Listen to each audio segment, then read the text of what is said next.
We're going to move into a panel session to discuss some of the very absorbing information we've been fed here. So could I ask Claire to come back up on stage? And Peter V'landys, please come up again, Peter. We're going to work you hard while we've got you. So thank you very much indeed to Claire and to Peter V'landys. Thank you.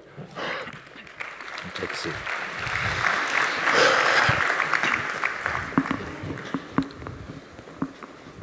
I'm just going to perch myself here. I know we're quite pushed for time, so I don't want to waste too much of it. But just before we get into the nuts and bolts of this, Claire, I wanted to pick up on something that you said, and this is two circles' work, about 15% of sports organisations disappearing over the course of the next decade. Is that about actual sports or about the organisations? Because you gave the example of professional triathletes organisation. So triathlon goes on, but in a different guise, or that might be a sport that would fail. I was just trying to get some clarification. No, sports organisations rather than sports in totality. But if you think about where trends are, sports have died in the past, and organisations are a part of that. So a bit of both. We're talking about organisations primarily, though. Right, I do ask partly because there are new sports coming along all the time, and I'm thinking of paddle and pickleball, of course, in the States is absolutely huge, which must be drawing away from some of the more traditional forms of sport, or is it just adding to it? You gave some extraordinary numbers of how sports interest. What we're projecting over the next decade is that there will be some sports that enter that kind of small to medium size that we don't really know about at the moment, or that are kind of still in their nascent development phase. It's really the innovative small and middle that will come through, the big at the top who will continue to take share, and actually it's the ones who are kind of in that mid-pack right now who fail to innovate, who will be the ones that will drop, and the small ones, again, who fail to innovate that might drop off entirely. Okay, the other point which I thought was fascinating was looking at the point at which loyalty to a sport and a passion for it is developed, and you gave us the age of 14, and you pointed out also that for racing that's quite a challenge. But let's just, if we can focus for a moment on that younger age group, 9 to 13, for example, what can be done? Can you give us any answers to the question that you posed? I mean, I'm assuming that everyone here has met a child before, and you've seen a child go through their development stage. So what we tend to do is break that up into 4 broad categories, really. So the first stage is fascination. So when there's a really young child, they're just kind of interested in everything. That's when they're below 5 or so. They then move on to an exploration phase. So they're asking questions about it. They're then moving on to really having a bit more of a formation of their ideas and experiences. That tends to be the 11 to 14 period, and that is, again, a really crucial one. And then when they're a later teenager, that's when it's getting a bit more set and they're having more established patterns. And what needs to happen is sports organisations need to respond to each of those stages. So I talked about Wimbledon earlier. Wimbledon, again, go on their social media channels later, go on YouTube and search for something called Blade and Bounce. They have created their own kids' content by recognizing that YouTube is the biggest TV service in the world, right? Like, that's where kids are. And they've created these characters called Blade and Bounce purely to really get at that target age of when kids are in that exploration to forming stage. So we could say what you do for a 3-year-old needs to be different from a 10-year-old. That sounds obvious. But it's, okay, how do we use colors? How do we use story? How do we use narrative? And those are the things that really come into play, as well as channel. So again, YouTube, an obvious place to go, rather than putting something on TikTok, which some kids might not be allowed on at that age. Peter, you've got kids. Yes. And you talked already about the sort of 18 to 35-year-olds with Everest. Do you even think about that young in terms of fan engagement? Look, what I've learnt in my role as the chairman of Rugby League, which is arguably the #1 sport in Australia after AFL, or better than AFL for those Victorians, was that if you participate as a young person, you become an engaged fan for life. So you need to get that person engaged at a very early age. So I thoroughly agree with Claire. Premier League at the moment in England targets 14-year-olds, because if they get them to start participating as 14-year-olds, they will participate forever, or they'll be fans forever. And that's the challenge racing has. We don't have that entry point where you can participate unless you go to a pony club or et cetera. But I can recall being at this conference 15, 20 years ago, and someone mentioned gamification, where we should be establishing a game that we can promote racing at a young age. And my 13-year-old son knows every team in England because he plays the game FIFA. In Australia, NBL, they play the game basketball, and the biggest selling merchandise in Sydney at the moment is basketball singlets because the kids are playing through the game. I think what racing's got to do, because we don't have that participation like they do in other sports like rugby league, where you can play touch or you can play tag or contact. We need to find a way where we can communicate, and that racing is good and et cetera. And I think the only way we can do it is gamification. We've got to find a way where we can establish a game that's not revolved around gambling, but where the horse is born and then you take the horse from its birth to when it races, etc. And I think that could be the contact point we have. But I think the challenge for racing, to get to that, what other sports are doing in attacking the 14-year-olds, is to bring a game in that's friendly, that is entertaining, without the gambling. Dennis, among the many examples that Fumi gave us, he did actually draw on Uma Musume, which is a game targeted at a very specific and young audience, and it's just exploded in popularity. Do you look at equivalents like that? Can you see other ways in which that could be introduced? I mean, to me it feels very Japanese, but it's clearly gone beyond Japan. Christophe Lemaire was talking about its, animation is very popular in France. So there are possibilities? Yeah, I do have that observation when we first look at this Pretty Derby game. It's phenomenal. The owner of this Pretty Derby actually is a owner of top 10 horses in JRA, as far as I heard. And this is actually exactly how we're going to strategize in Hong Kong. We had partnership with Pretty Derby's partners in Hong Kong. We bring the fans to the race course to really look at the real horses racing, and it's very well received. What's next is we're going to design our localized mobile game where we can engage our young generation to have the first awareness of what horse racing is, what's the starting gate is, how do you actually race, what is scratches means, what's the speed map means. You can actually learn all that from the game. And then at the same time, when you plug all this name into the game, then the names all of a sudden will have the emotional attachment while you're raising the horse, at the race course.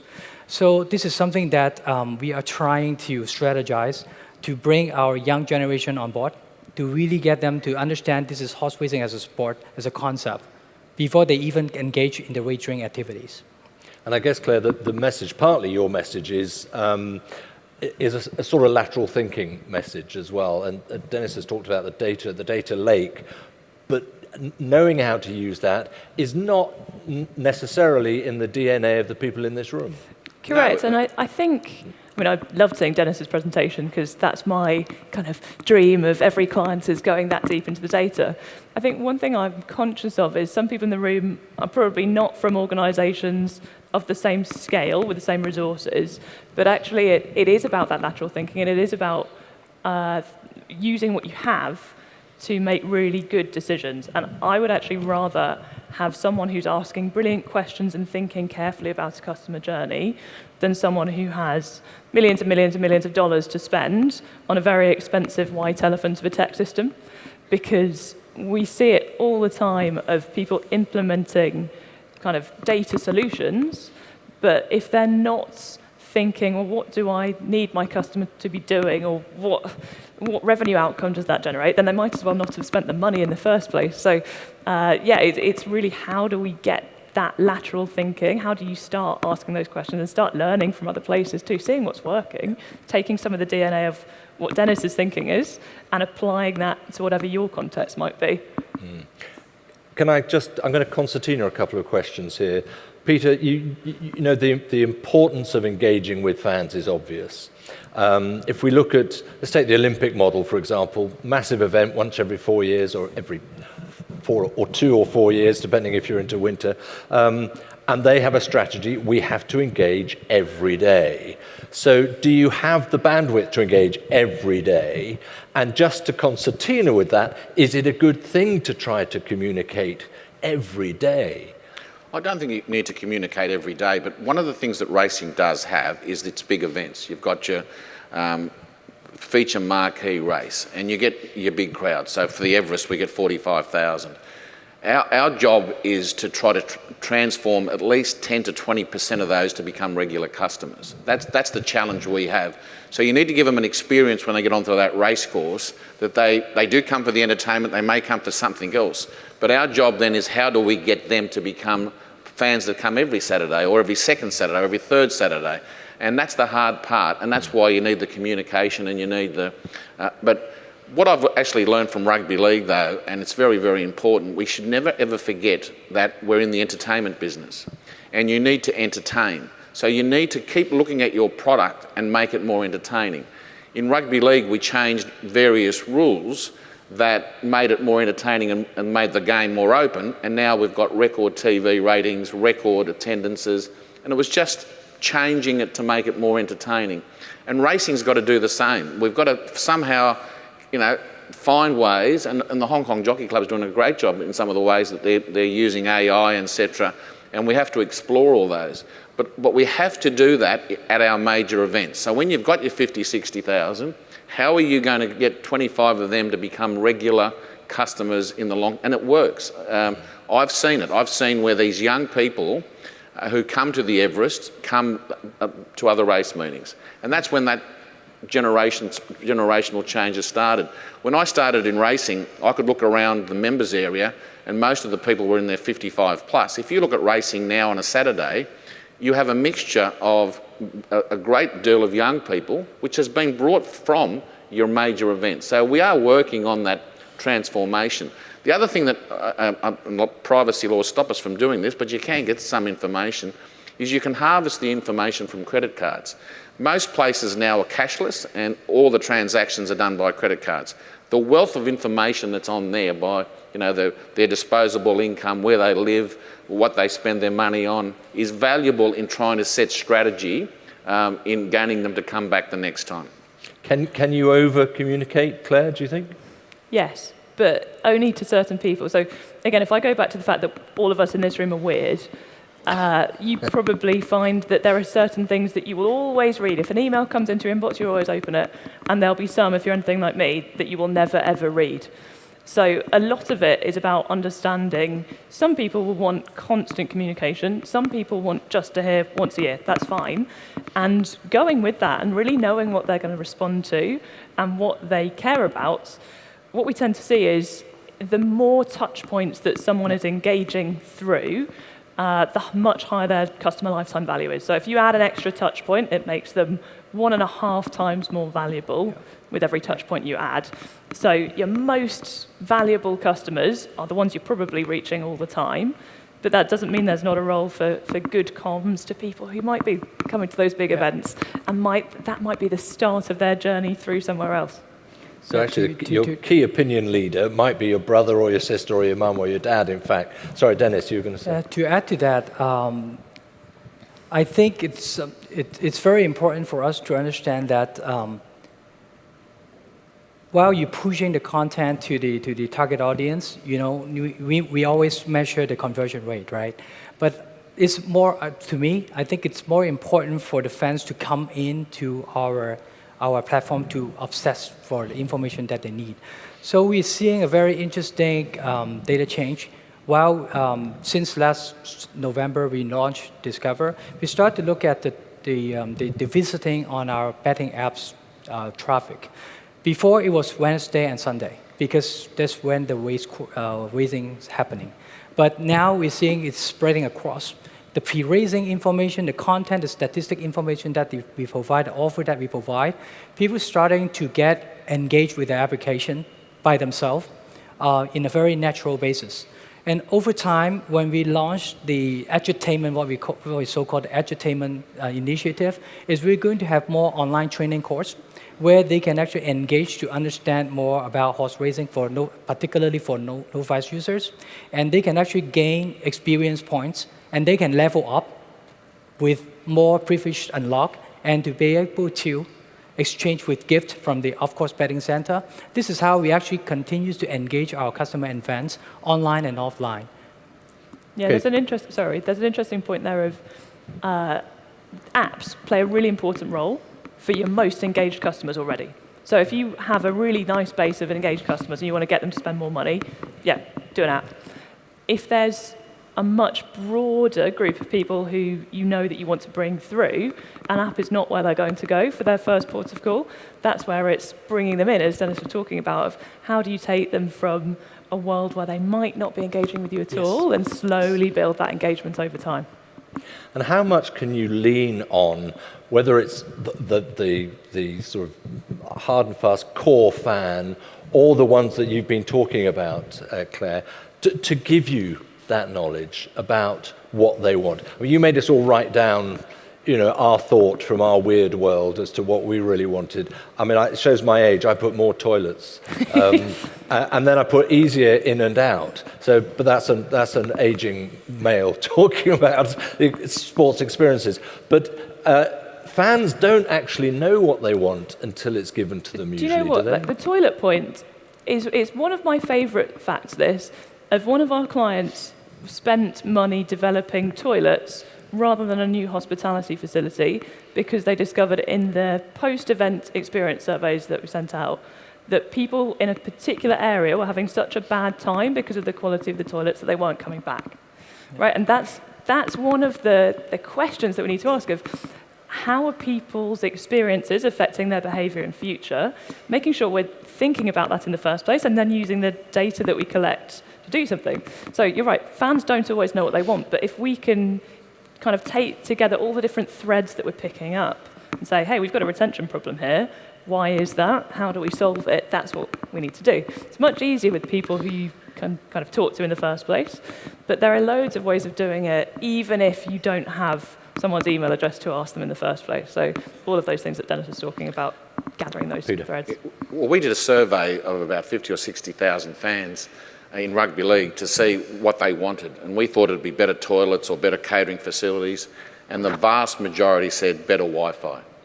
They wanted to be able to have connection on their phone at all times, and that was nearly 60-70%, and then toilets and then catering facilities. So I think the fans these days are technologically advanced, and I think one of the things we have to do with better Wi-Fi, etc., is to talk to them when they're on the race course, provide them additional items that you can't get off course, that you can only get on course. And that's one of the things in rugby league that we do, is provide them more statistics and provide them much more information than you would if you were sitting at home. And that would figure for 9 to 13-year-olds as well, probably, is the top of their list, wouldn't it? Just that point, sorry to go on about toilets, but one American a football club owner in England said that he was putting more toilets in because he knew for every minute someone was standing in a queue for the loo was a minute they were not spending behind in the shops, on the merch, in the bars, etc. So there was, a financial value to doing that as well. So look, we are quite short on time, but I just want to run through the three of you. If there is a sort of a golden bullet to shoot out into the audience here, Peter, if I could start with you, what has to be done to meet the needs and desires of the fan and to grow the sport, not to see it diminish? Well, I think, as I said before, you've got to remember that we're in the entertainment business and people have got X amount of disposable income to spend. So we need to attract them to our product. So we need to keep looking at our product, making it better. I think gamification is very, very important to get an early entry point into racing. The one thing that racing hasn't got, and I think Winfried touched on it this morning, and that's tribalism. In other sports, people follow that sport because they're a part of a tribe. That's their team and they're passionate about it. And for 30 minutes, or not 30 minutes, for an hour and a half, they escape. They escape all their problems of their lives by watching that sport. We've got to find how we can tap into that tribalism. Unfortunately, with horses, they've only got a certain lifespan, so it's hard to get that tribalism. So that's another challenge for racing. If you're going to follow other sports and their success, is how do you get tribalism into racing, and how do you make racing more an escape, more where you forget your political problems, you forget your home personal problems because you're there to be entertained. And that's what sports does. Sports is a form of escapism. I don't think racing uses it enough. Have you tried to create team events? I mean, is that something that's... Well, look, I don't have the answer, but I think, my successors should be looking at how do you, make the sport more tribal so people have got a much more engagement, they're following something, they look forward to it. When I was a kid, I used to buy the newspaper to see if a certain horse was racing that weekend because I was following that particular horse and it was a personality horse. But those horses then retire after 3 or 4 years. So you have to keep reinventing those horses, and somehow racing has to find those horses. And the problem we have with racing also is that they go to, if they're a good horse, they leave our industry as 4-year-olds to go to the breeding barn, which, we developed the Golden Eagle, which was a $10 million race to try to keep those horses still active, because the more a horse races, the more it becomes a brand. The more people know the horse, understand the horse, they follow that horse, they bet on that horse, and then it all of a sudden disappears. So I think that's a big issue for racing, how we can make it more tribal. Thank you, Peter. Dennis, your golden bullet, if you have one.